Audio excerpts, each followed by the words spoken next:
Some days are really beautiful when we have the Swedish winter. It becomes dark early, sun is now going down, but once it's up, it's so bright, and especially when we have the snow. And these are some good reminders of the sustainability development goals we should act to fulfill.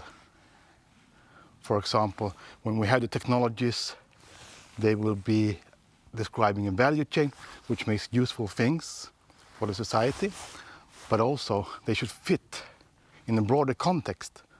For example, such as the regional development, the smart specialization, which gathers stakeholders and they build a value chain and collaboration. So the relevance of the smart specialization and technology are there. And if we emphasize this, there will be synergies.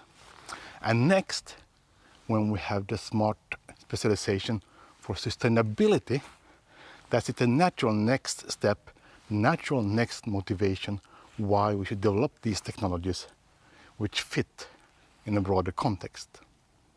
And of course, the smart specialization for sustainability will lead to the Sustainable Development Goals. And this is a natural motivation in projects and added value on the things we're doing to actually contribute with some things for real to the society and development goals and this type of future.